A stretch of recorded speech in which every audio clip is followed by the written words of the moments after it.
Yeah.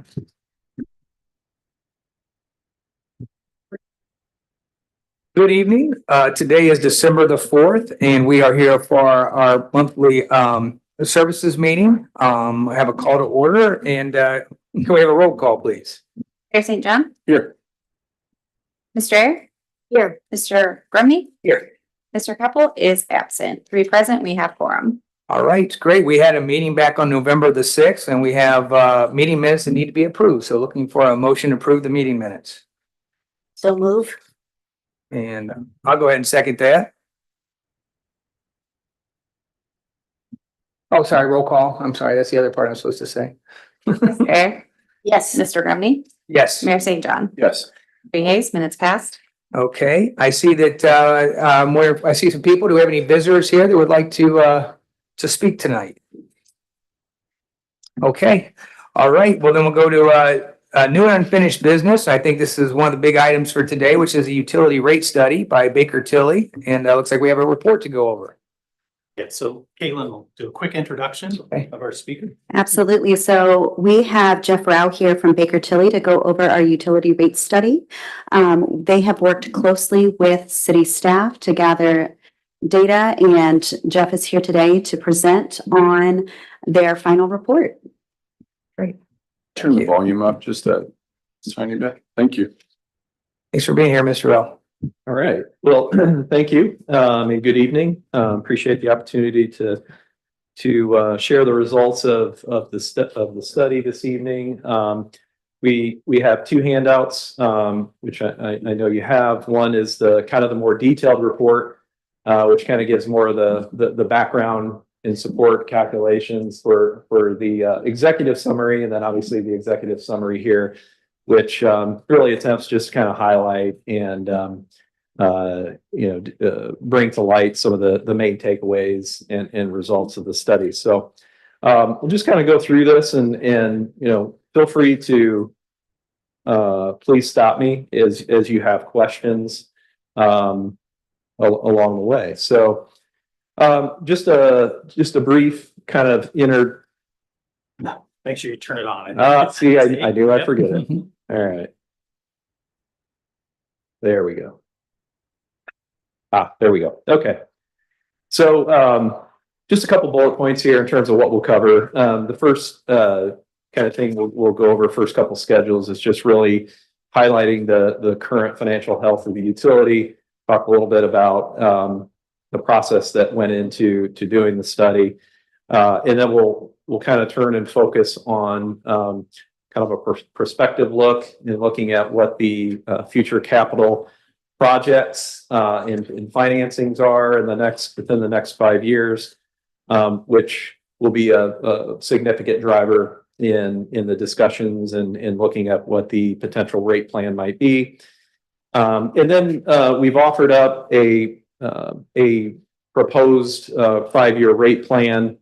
Obviously it's not set in stone, but based on kind of what we know today, we feel like it's a reasonable recommendation, but we are very interested in hearing your feedback and thoughts, because there are some options that I think the city consider in terms of whether you move forward with those rate increases or kind of the timing of those rate increases. And then lastly, we'll share just a bit of information with regard to how the city's rates or monthly bill compares to some of the surrounding communities. Okay, so just a little bit about the financial health. We always start by doing a quick look back based on the financial information provided by the city, and looking at how the utilities performed over the last 3 calendar years. So this graph that you see here does just that. So we look back at 21, 2022, and then 2023 to get a sense of how is the utility trending financially. And it's good news, probably not surprising, but good news in the fact that every year over the last 3 calendar years, the utility has generated a positive cash flow. So revenues have exceeded expenses every year. And that's further highlighted by the black line that you see there, which represents the trend in the total cash balance over that 3-year period. May I ask a question on that slide real quick? I don't know, this is probably completely wrong, but I'm curious, in 2021, the cash flow is much higher, double than what it is. Is that because of COVID and more people are home and using the utility more and then paying more, or is? No, it's actually because it well, there were bond proceeds, loan proceeds from the Okay. 2023 OWDA loan that was Okay. received in. So it's a little bit misleading because that includes proceeds. Okay. Proceeds. So it's not that the city's done anything different as far as how we're doing our wastewater, it's just because we've got those funds and, okay. Correct. Yeah, so that was to finance the Little Walnut Creek Interceptor Phase Okay, 1. okay, that makes sense. Sorry, thank you. Sure. Yeah, so good positive trend there. You know, a lot of times we'll see the opposite. You know, we'll see an erosion in the rates and the cash, and so there ends up having to be sort of a catch up that's built into the rate plan. But this is a good trend. All right, so the next schedule really focuses on the cash position of the utility, and as I mentioned, a lot of times we'll see with utilities where there's been a long period of time where either rates have been adjusted, expenses are outpacing revenues, and so cash over time goes down, and they a lot of times are in a position where they're inadequate to meet what we would consider kind of the minimum cash reserves that should be kept on hand based on best industry practice. So this is a calculation of that. So at the end of June, the utility had within the fund, operating fund, $6,462,000. That's the middle column there, or I'm sorry, the first column. Then in the middle column is the calculation of what we would consider to be the minimum cash reserves that should be kept on hand at any point in time. These aren't the recommended reserves, but these are the minimum, so the baseline, if you will, nothing less than that. And in fact, we would recommend not even really approaching those minimum reserves. We always want to see cash well above that. But the way we've come up with those, very standard, is it's very common to see a reserve, especially if you issue revenue debt that's supported by revenues, is a 2-month reserve of your operation and maintenance expenses. And so that's the first line there that you see at 227,000, which represents roughly 2 months worth of operating expenses. You know, we could certainly make an argument that, you know, perhaps you keep something higher than that, maybe 6 months. But again, this is just sort of a baseline reserve. The second line represents it is an allowance for the bond payments that the city has outstanding within the sewer fund. So kind of think of it as sort of you set aside an appropriation or set aside in an account so much per month so that you have enough money when the bond payments are due. This is sort of the same idea. So as of June 30th, we're showing 6 months worth of payments there, which was about $107,000. And then last but not least, an improvement fund, which the purpose of a reserve within an improvement would be to set aside funds for future capital needs, cash funded capital needs. And so we're showing a reserve there of $538,000. And here, I think in the next schedule, we'll see kind of how we came up with that. But that essentially represents an average cash outflow for capital needs based on the city's capital spending plan over the next 5 years. So you can see on the third column under the variance, the sewer fund has a very strong cash position, almost 5.6 million at the end of June, well above sort of those baseline cash reserve requirements. And we'll talk about here in a few minutes when we're talking about different options as it relates to the rate plan. One of those options is the city could leverage or rely on some of those existing reserves that have been paid into the system to either delay or offset future rate increases. All right.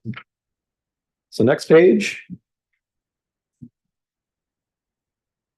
So the next page is where we sort of transition to looking ahead. So a couple, just kind of wanted to summarize some of the capital future needs in terms of capital projects, which I know everyone's aware of, and also adding a few notes about contributing factors that are leading towards potentially needing to look at a rate adjustment. The first probably goes without saying, but inflationary pressures, even though we've seen inflation come down a little bit recently, we're still not back to super low inflation. And we saw some hyperinflation in 2021, 2022. So, that's not the primary driver that we'll be talking about here tonight, but certainly a contributing factor to the overall operations. Average cash funded capital improvements. So the main driver that a lot of what we will be talking about here tonight are those future capital needs, whether it be sewer extensions as a result of growth or due to growth, or the expansion of the wastewater treatment facility. So we'll get to more of this here in a second, but on average, city's estimating about $538,000 in cash funded capital improvement needs over the next 5 years. So the other unique, I would say unique situation that and it's, I think it's a good thing that the city is in a season of growth. And so with growth comes also the need to invest into the system, whether it be expansions or replacements. So the city's identified roughly $44 million, estimated $44 million of capital infrastructure needs over the next 5 years, primarily consisting of the treatment plant expansion, the Little Walnut Creek Interceptor, Phase 2, and East Side utilities. So with those significant capital investment needs, obviously we don't have the cash on hand to be able to fund those projects to that extent. So the city is looking to participate with an OWDA loan on those projects. So that obviously increases the debt load and can create some challenges in the short term with paying the debt service that's related to those expansion needs versus, when the city will see sort of a return on investment by way of growth and in future customers. All right, so those are the kind of the primary driving factors. The next schedule will list out in more detail the 5-year capital plan. We've already kind of spoke to this, but you can kind of see really what, line item by line item, what's built into the budget. We've got sewer lining, pump repairs, replacements, service trucks, machinery, crane truck, and then obviously the larger dollar items, with the expansion, Little Walnut Creek inside. And down below, we're showing what the proposed funding sources are for the construction of those projects. The first being the OWDA loan proceeds, we're showing that at $28 million. So roughly 28 of the 30 million will be paid for through loan, and then roughly 2 million to be paid for through state grant. And then we have, again, 2 other OWDA loans, one for the Little Walnut Creek Interceptor Phase 2, and then the East Side extension. And just for clarification, that's what gets us up to the 44, the funding that the loans that you just separated out. The 44 million in infrastructure. Yes. Yeah, okay, Yep. okay. So, so if you add up all those, it's actually 43.7, but I rounded up to Okay, so there's a little cushion there. a little bit. Okay, Yeah, so the only thing it's built, so we're building the 43.7 into the rates, the 44 was just a rounding number. sure. Okay, thank you. What's the interest rates on those loans? We're estimating, we estimated 2.9%, which the current rate is lower than that. We've added an additional 50 basis points roughly, just to be conservative, knowing that interest rates could go up. could go down as well, but they could go up. So we tend to try to be conservative, and I think that's what you'll see as we kind of go through the numbers here. Our numbers are conservative, and we always want to make sure our accounting personnel will be conservative, but things like interest rates, we assume a little bit higher maybe than what they are currently.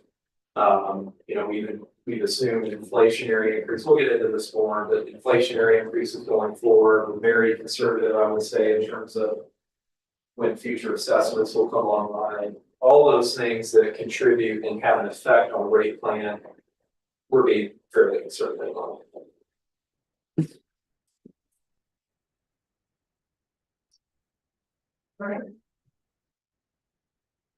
All right, so within the model, the rate plan, we looked at really two alternatives. We looked at what we call kind of current operations scenario. I like to say scenario versus alternatives. They aren't just two alternatives, they're really just scenarios. Current operations scenarios looks at current operations, and then we're projecting out over the next 5 years. Taking into account your projected operating expenses, your proposed existing future debt service, and then also cash funded type needs. A big part of that are obviously the loans. So we have the existing 2007 loan repayments that's built in, and that's secured through utility net revenues, and then we have the 2023 loan repayment for the Little Walnut Creek Phase 1 project, which is also being built in current operations.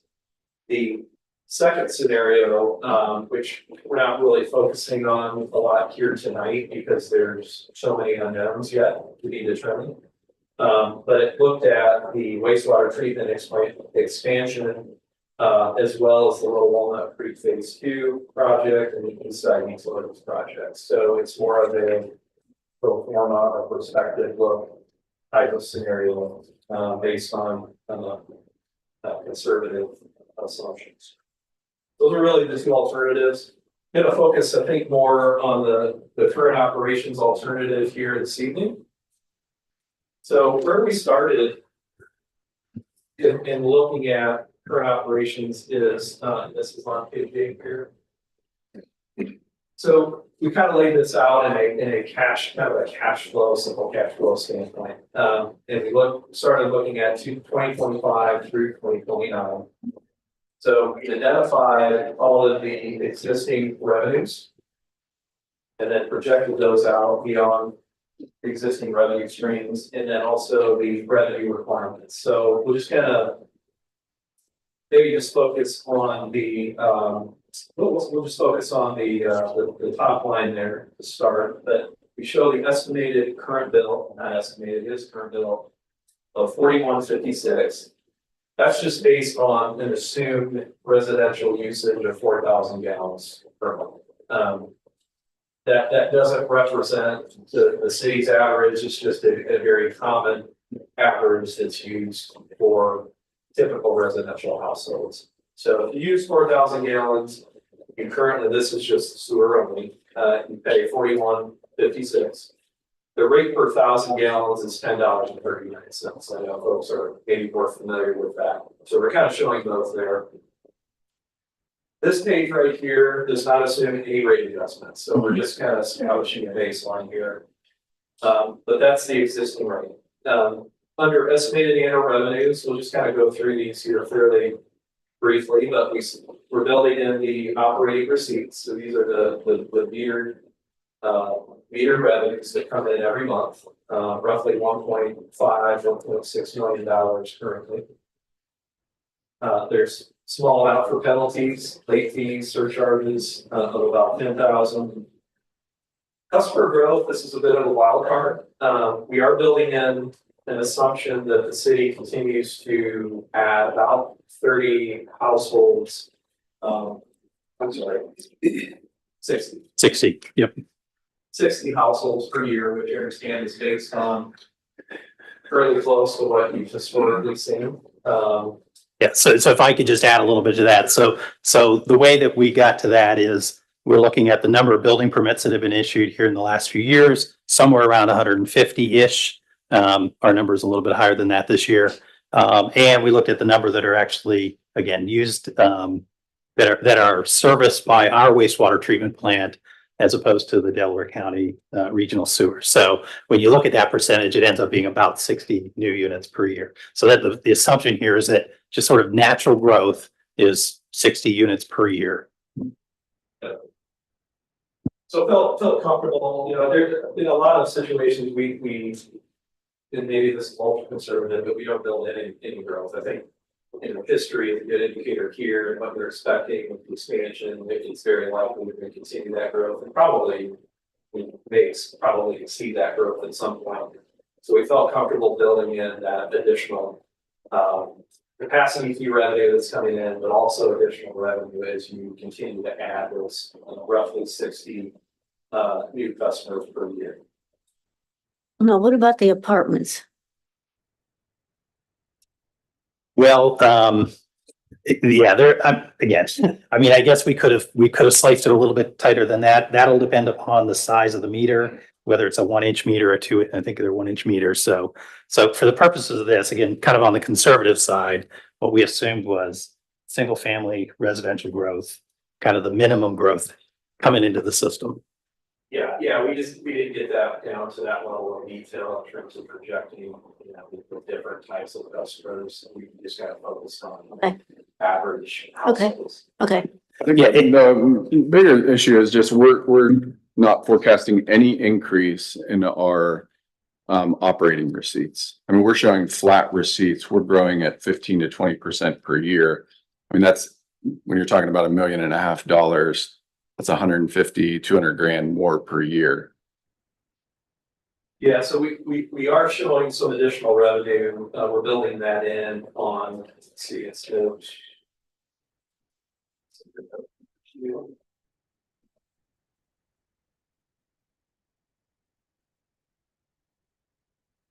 estimated additional revenue from customer growth. That's online. No, I don't have a line here, but that's the roughly $30,000 per year, which again, is probably conservative. So it's not reflected up in the 1.5. It's built in down below.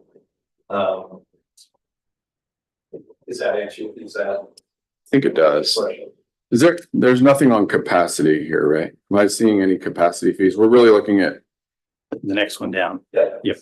So this one here is where we're building an additional capacity collections based on the additional roughly 60 customers per year.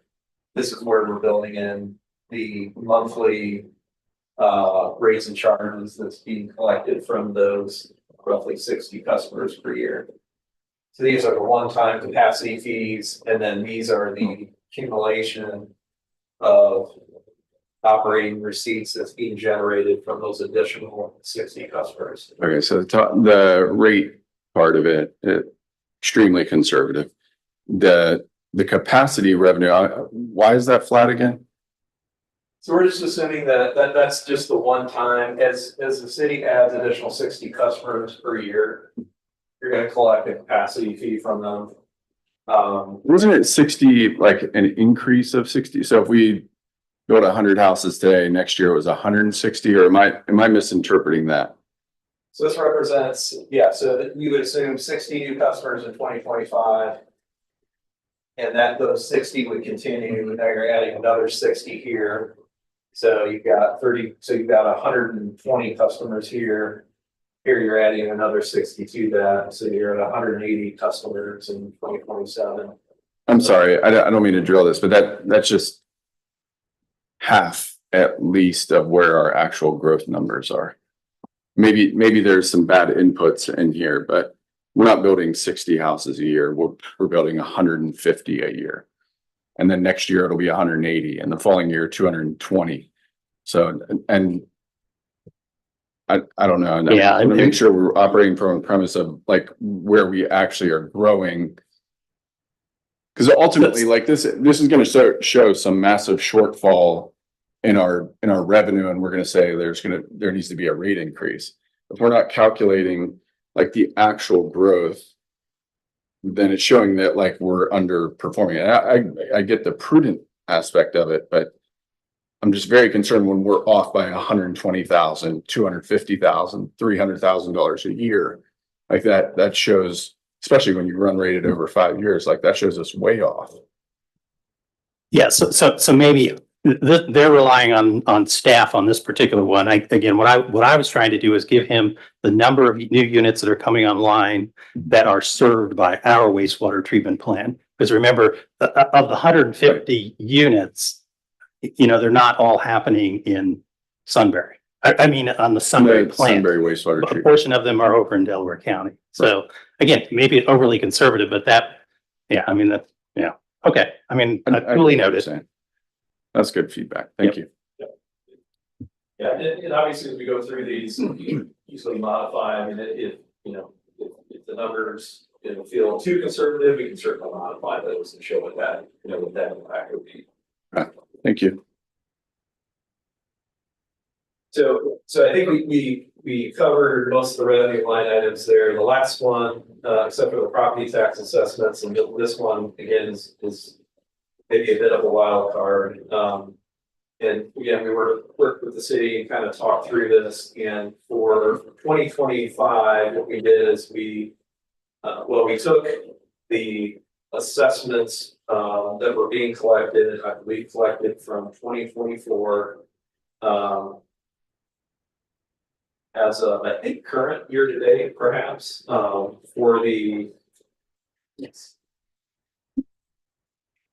little, the Yep, Little Walnut Creek. Little Walnut Creek, sorry, I never remember the name of that. The Little Walnut Creek. And we added roughly, 25%, we assumed that we're adding about 25% additional connections or collection of those assessments per year. So we assumed 75% of the Little Walnut Creek Phase 1 debt service to be collected from assessments starting in 2025. So that's where we've come up with a $124,000 number. And then we assume full 100% collection of those assessments in 2026, which is the 165,000. So the 165,000 essentially just matches what the debt service payment would be on that 2023 OWDA loan. Yeah, so this actually might be, now that I'm looking at this again, this one might be pretty conservative. I think what we were looking at is these are the number of houses that are coming online in Rolling Hills, Price Ponds, that we're sending the assessment report down to the county auditor. So what we should say here is that by 2026, we will be collecting enough revenue to pay the debt service, but then there will be additional units added later on. So 27, 28, and 29 are probably understated. So, and that's on us. We didn't give you the updated information there. So we can kind of refine that one. Sure. Okay. So based on those assumptions, again, probably conservative assumptions, we're estimating somewhere around $2.2 million in total revenues, including assessments. Down below, we're showing the estimated annual revenue requirements each year for building in the operating expenses, which are right around $1.4 million per year.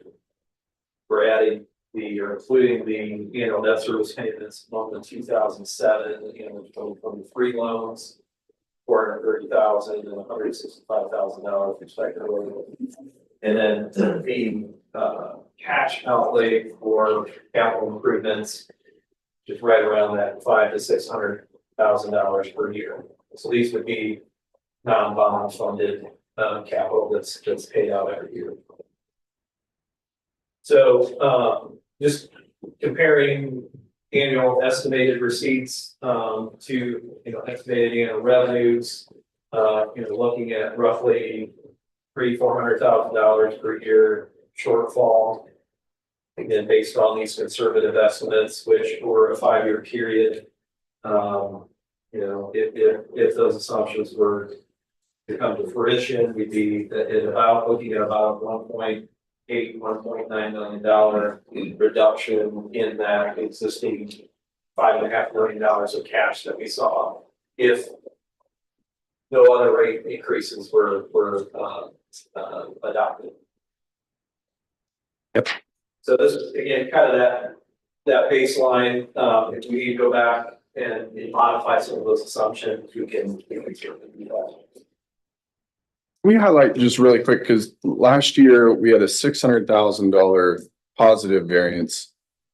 And what you're forecasting is next year, we're gonna have a negative $400,000. I mean, that's a big swing. It's showing, where's the $1 million coming from? Yeah, so I think it's partly, it's partly due to, the capital needs that we're building in. So we're building in, almost $600,000. That's likely half of it or a good portion of it. I didn't go back, we didn't go back to look to see what your capital expenditures were, in 2023, which made up that positive cash flow. But I suspect, most of the capital needs you were doing were probably loan funded, and maybe weren't cash funded. Yeah. It paid for it, we didn't pay as much, we didn't spend as much money as we budgeted. We expended significantly less in the capital, which is why we are, with why this sheet is showing such a versus what we are typically used to seeing. The other variance that we built in, that could contribute, well, that does contribute in part to that is the operating expenses. We started with the 2023 actual, which were $900,000. What we assumed in the rate model was the 2024 budget. So the 2024 budget was about almost $300,000 higher than the 2023 actual. And then we also added another inflationary allowance, well, other inflationary allowances and other future adjustments to get to the 2025 budget. So between those two adjustments, we're looking at almost $400,000 in additional operating expenses based on what's budgeted for operating needs. So that delta there, that variance is likely due to what we're assuming here for capital, cash funded capital, and then also the operating expenses. I think we've also assumed some staff increases as well, as we've been trying to staff up for the increased need in our or in our sanitary system. So I think this, again, fully accounts for all of those positions being in place, and we just haven't quite gotten there. So that's another reason probably why there's a difference between, the prior actual and the estimated 25. This is accounting for no rate increase, which we've never done before. So we've always had historical, I think it's 3%, right? 3%. 3.5. So it's showing that we're not going to grow our revenue. We are going to grow expenses. We've added some, I think they call plug numbers in terms of inflationary, metrics, and we're putting in accurate staffing numbers, which we need. And that's the delta between 2023 and 2025. Okay. Thank you. So the next page kind of just takes it one step further. And again, this is really illustrative here. I'm not necessarily proposing that these are great adjustments that need to go in place. Because again, a lot of moving pieces and parts here, but this is where we did estimate increases that based on those assumptions we just kind of went through, which again are likely conservative. These are the rate increases that we need to go into effect in order to essentially break even. So just cover annual, all the annual expenses, operating, debt service, and cash funding capital needs. So based on that $1.8 million roughly shortfall, you can see down the bottom line there. Our target would be to get back to positive cash flow. So the first couple of years, we would still see some, based on assumptions, some negative cash flows in those years, and then start going positive in 27 in 29. So, again, based on those assumptions, roughly 10% in 25, 10% 26, 5, and then 0 in 20. So nothing magical about those percentages. those are just the percentages that it takes to get back to break even based on the condition.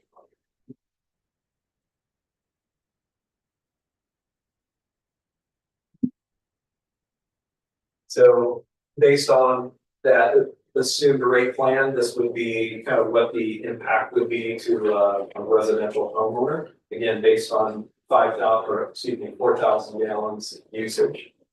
Current rate, and we won't spend a lot of time on this, but current rate, which is roughly 41.56. Then we go up to about $46 in 2025 and potentially $50 in 2026. Not really focusing on the 27 through 29 because, again, a lot is changing within the town, a lot of growth, a lot of project needs, which would change our assumptions here. So if we get further. So just a quick question. So Mayor, and I think it was confirmed, so we average about a 3% increase per year. And We have. we haven't historically, yeah. historic, and this is a 10%. So that seems like a big jump for residents. I mean, you look at individually $4 and you may say, okay, that's not a lot, but percentage wise, that seems like a big jump. And I'm just wondering, I don't know, that's a 7% increase. So I don't know. It just seems like high. We'll see the bill go from 41.56 to 50.29 in Yep. year. Yeah, so we'll kind of get to that here in just a second. Kind of seeing the same thing. Just real quick, sometimes this is helpful, sometimes not. This is just kind of shows if you're interested in kind of how the sewer rates compare to other communities in the area. Current rate, you can see, fairly, sort of leaning towards the bottom. Average rates closer up into the mid 40s. There's a couple outliers there towards the right that are a little bit higher. But just kind of gives you a sense perhaps how you compare to some of your peers in the area.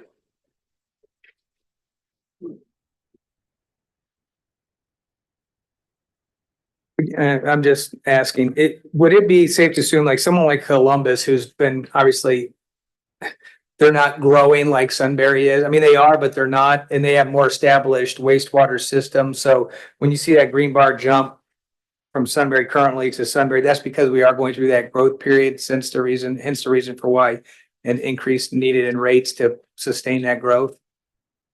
Yeah. You bring up a good point. I mean, this is always a moving target because, others are always adjusting rates too, and they're facing capital needs and capital projects. But to your point, Columbus, they just have better economies of scale. Yeah. They just have more costs, more customers, which kind of helps any larger community that's aided by that. And so typically your larger communities are lower. Mm-hmm. Not always, but generally. Mm-hmm.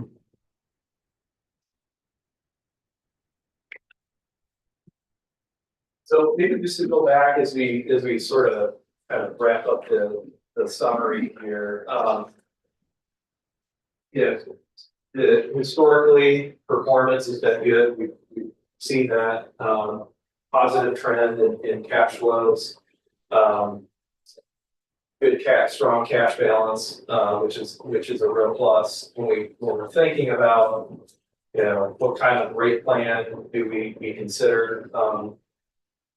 Again, given kind of the situation or the season that the community is in, where you're looking at solid growth, the timing of that growth may be, not exact. Questionable, right, in terms of when some of those assessments will come online, when additional customers will come online. Other unknowns like how much is the expansion actually going to cost? I mean, we've estimated 30 million. It's actually not been bid, obviously, so we don't know exactly how that's going to play out. We've made all these conservative assumptions, right? Mm-hmm. And generally, when we make conservative assumptions, it's good, but you tend to see sort of negative maybe negative results. And so that's kind of what we're seeing here. What we've seen and worked with other communities in doing is, there are some communities that say, well, as numbers show, let's adopt a 5-year plan. I mean, if you have very little change, then maybe that makes sense with, the situation the city's in right now with good growth and future expansion needs. We would tend to recommend to, really look at this on an annual basis. Certainly there could be justification to adjust rates for 2025. I know I've heard you adjusted, small, minimal, maybe 3%. Consider a minimal adjustment in 2025, but every year kind of go back and reassess where you're at. Mhm. Maybe dust off the assumptions. As we go further along, we're going to have not better data, but better numbers to go off of in terms of construction costs, interest rates, growth, as we see the assessments come on.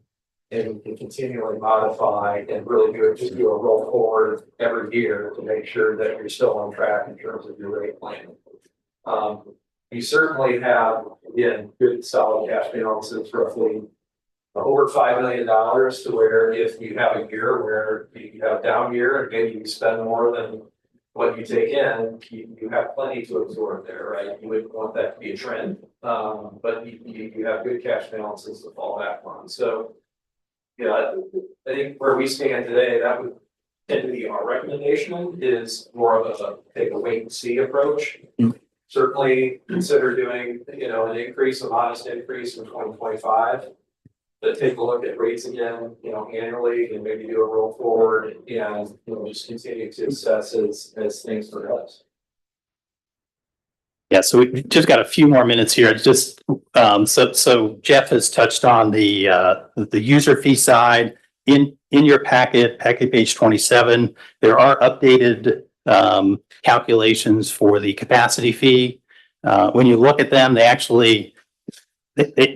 pretty close to where our current fee structure is. I think although we charge, I think it's about $9,200. I think that's the current rate for every new meter that comes on.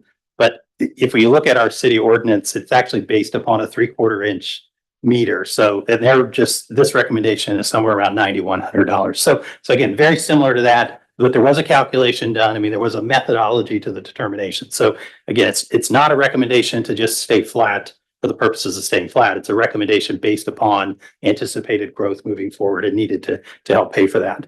The other thing I guess I would add is, Jeff has indicated, we do have a substantial reserve at the moment. We're showing a $30 million investment in our wastewater plant, but we don't show us using any of that reserve to basically reduce the borrowing associated with that. So that's another way that sort of in the out years, the debt service numbers would be lower. So there are obviously some options that we can do within this to kind of adjust accordingly.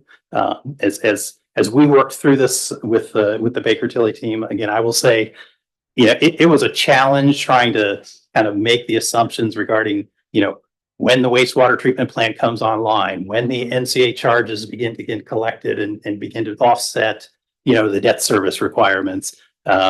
Same with Little Walnut Creek Interceptor and the East Side Utilities. So it was very hard to make some assumptions. We certainly did that. Nothing that impacts 26 and 27 in any meaningful way. So I think that probably gets back to Jeff's point a little bit that, those 2 years probably look and feel somewhat similar. Even though we may be borrowing and doing stuff, from an operating perspective, they probably look pretty similar to where we are today. So, maybe we take a shorter time horizon view in terms of the rate and kind of revisit this in 3 years. I mean, that's an option. So I know we've given you a lot and we've given this to you. So not asking for any decisions at this particular point, maybe just asking you to absorb it a little bit. I know we've got some additional assumptions we'll go back and tweak with the Baker Tilly team, but if you've got other thoughts, please share them with our team and we will pass them along. And Dale, thank you. And Ms. Rowe, thank you. The only thing I was going to ask, I don't know if it's a request or a suggestion, what have you, but because of our healthy cash reserve that we have and that we have that strong help and we've used hypotheticals or estimates in some of this. If we get to the point where we want to make a decision about a rate increase, I'm hoping we can we know a little bit more to have a little bit more specific information, because I just don't want to keep as a city, keep building up a cash fund by increasing rates. I'd like to have more specific numbers versus estimates to make is 10% increase the right number? Is 3% the right number? Is 5%? I just want to go, well, let's just go with 10%, see what that gets us. And then we have a $7 million fund, and I don't think residents should be paying to grow that fund. So, yeah, I mean, to an amount where maybe it's too much.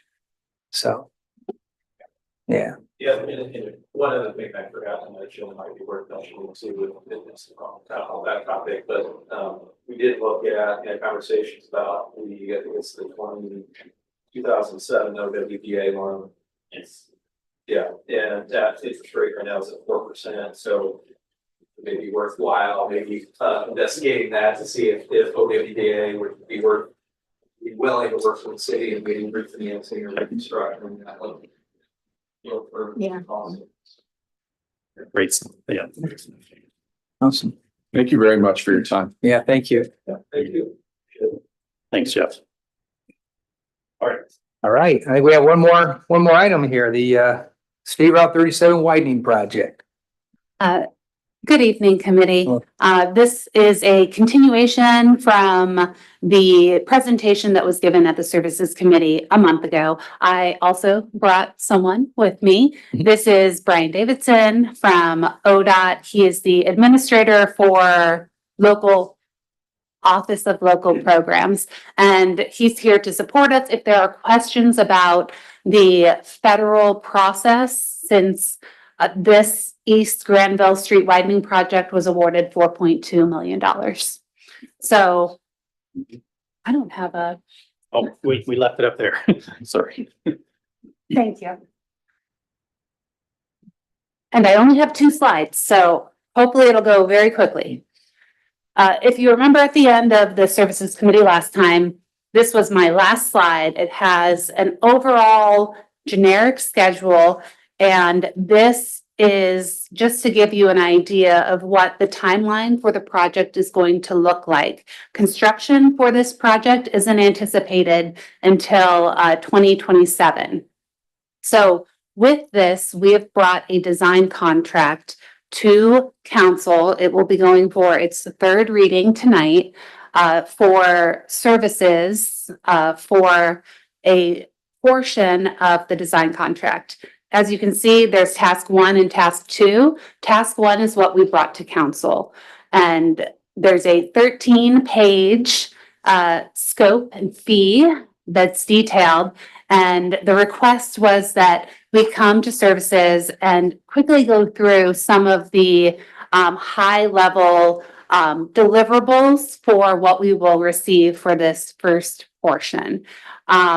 Just to back up a little bit, the overall construction estimate for this project is $7.5 million at this point. One of the reasons we want to break this down into tasks is so that we can narrow down and work on that cost estimate as we go through that preliminary engineering stage. So based on that $7.5 million, if you remember at services, I said, at the end of this project design estimates, if we use 10% of the overall budget for construction, we're looking at $750,000. And I think that may have thrown up some red flags and added some confusion. So just to try and bring it in for everybody, task 1 is going to involve those first 5 steps, including the notice to proceed. So more like 4.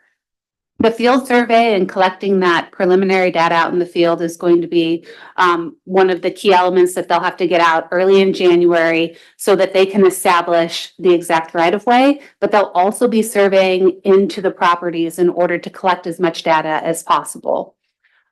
Environmental services, I have that labeled up here as a critical path item.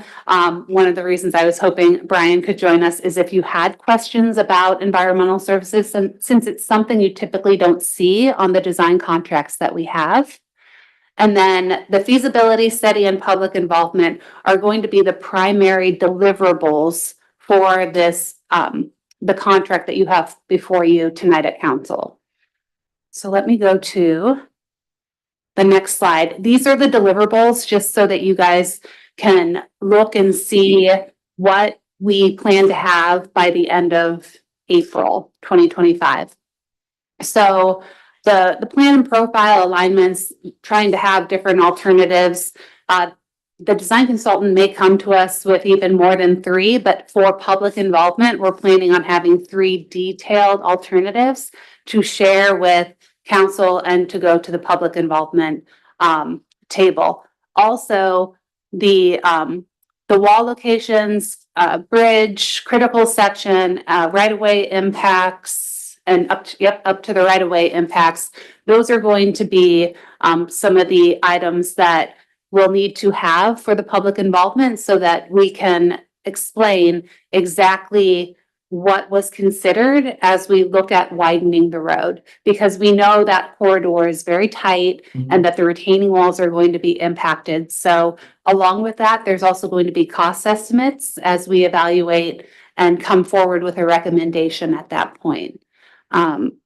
Also, the utility coordination and documentation, in other words, trying to get anything that would need to be removed or adjusted in the right of way from a utility standpoint, the utility poles, gas line, whatever it may be, that'll be another critical path item that they'll need to start working on at this point. And then that final report will take to the public meeting, which is a requirement for the federal funds. And I know that that was very quick, but I also wanted to make sure you guys have time to ask more detailed questions or give Brian an opportunity if there's anything else you'd like to share. I don't have a particular question about this. I do have a question though, just from driving that stretch of road. Is there any concern about the houses that are right there on the edge and the widening process and what that does as far as easement and right of way and yeah. Yeah, I mean, it's definitely a concern because we know that the houses sit very close to the right of way, and the idea of taking and needing additional right of way and maybe additional temporary right of way for construction purposes, it's going to feel like we're right up in those yards. We also will need to consider, you know, how much wider are we making the lanes? How wide do we want the sidewalk and or shared use path to be? Do we want a tree lawn? That's going to be part of the alternative analysis so that we can look to see what makes the most sense from a financial standpoint for what we're trying to accomplish, but also with the amount of right of way we have. And in order to lay that profile and alignment, starting in January, when they go out and do the survey, that's when we'll start to get a feel for, you know, the widest right of way takes that we would need, which could involve impacting the houses on a greater scale, but I believe we'll try to avoid that at all costs. Okay. Here's the city for going after the money in your mark as well as the one-time community investment to help out with the cost of the project. With the federal funds comes some of the federal red tape, right? So we have to consider some of these NEPA items that may not be coordinated as thoroughly on some of the locally funded projects that you're used to coordinating. So we have a lot of things going on out there with regards to ecological surveys. You have fueling station there. So a lot of things to work through, but public involvement is really important. I think that's why it's important to approach this in that 2-step method so that you can make sure that you are comfortable with the alternatives that are feasible or not feasible and how to move forward with those. Yep, one other thing I would add, so we're looking at the structure point proposal. What we should add is that if we're not comfortable acting on it tonight, there's no requirement to do that. We could certainly do it at the next council meeting. But having said that, one of the ODOT requirements is to go through this competitive selection process. We did that. That's how Structure Point emerged as the design consultant. So I didn't know if you just wanted to talk a little bit about ODOT's requirement and the cities following that. Yeah, so quality-based selection process is a federal requirement. You're going after consultants that are pre-qualified and best suited to handle the design aspects that you're asking them to perform. So you're not just pulling a consultant off the shelf, and you evaluate them based on this criteria. And so they're providing these services with pre-qualifications and great experience working with them in the past. City of Circleville right now is working on a great separation project right in the heart of Circleville, urban corridor, and they're putting a full-fledged overpass through downtown. So American Structure Point's very familiar with ODOT's process, the NEPA process, and so kudos to y'all for selecting a great consultant. Thank you. 10%, honestly, based on what we are seeing with federally funded projects, if you talk to Rob Riley, Delaware County, it's nothing to see 15 to 20% on their design services for around the valley and other congested corridors. I would think that, participation from the landowners on that is really gonna be vital. That's part of that public involvement process and identifying what those impacts are and what you can mitigate with retaining walls or possibly narrowing up that tree line on a purpose. And when the consultant goes out to do the surveying, since they will be up in the yards, they will receive a letter explaining what they're doing there.